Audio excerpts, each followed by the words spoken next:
Hello mga kabays, for today's video, ayan na, nagluluto na ako dahil tanghali na nga at kailangan na natin makapagluto dahil yung asawa natin kapag ka dumating, gutom nung galing trabaho.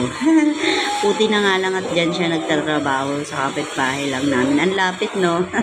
Kaya kailangan makapagluto na tayo para hindi maging dragon yung asawa natin. Dahil pag nagutom niyan, talagang kulang na lang kainin ka ng buhay.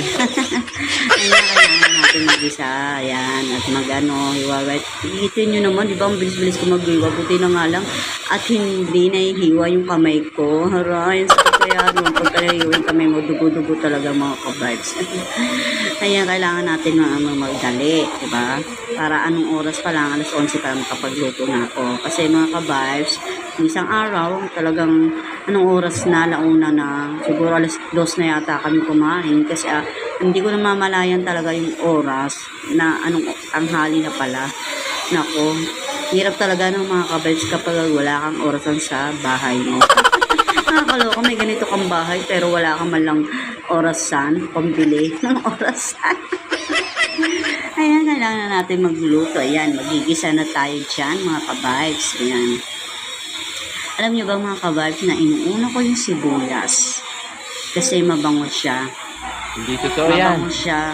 Bola lang yan. Sa loob ng bahay nyo. Kapag kasibuyas ang ginisa mo, sabihan nga ako ng asawa ko yan eh. Ha, ang bango-bango naman ang niluluto mo. Kung sibuyas parang niluluto ko.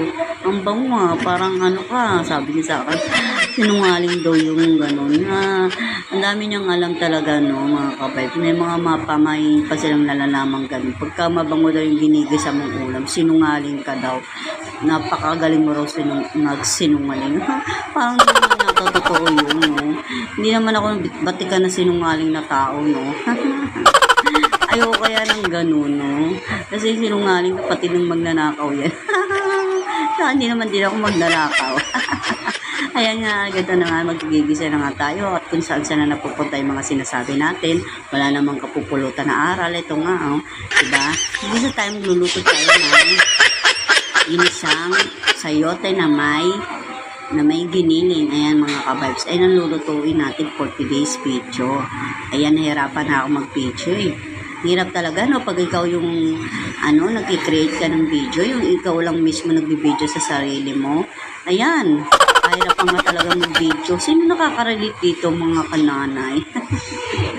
Ang hirap talaga, no? Yung sarili mo yung, wala ka man lang tiga-video. Buti pa yung iba, meron tiga-video. Nakikita talaga yung mga mula ulo hanggang paa nila. Tayo nakikita lang minsan sa atin yung kamay, tapos yung mukha natin, saglit lang kung makita. Ayan, nagigisa na tayo, di ba? Kailangan na natin bilisan kasi nung oras na pagka dumating na rito yung asawa natin, may natin sila ng pagkain. Ayan, sasarapan natin yan. Lalagyan natin ng 2 quart na ingredients. Ayan, at saka magic sarap. Nagluluto talaga ako talagang merong magic sarap. Ayoko nung walang magic sarap. Ayan, di ba mga vibes? Wow. Ang sarap na niya. Tapos lagyan mo kahit konti lang na tubig. Huwag namang masyadong marami. Baka mawala na siya ng lasa. Ayan, natatakam na nga ako. Parang gusto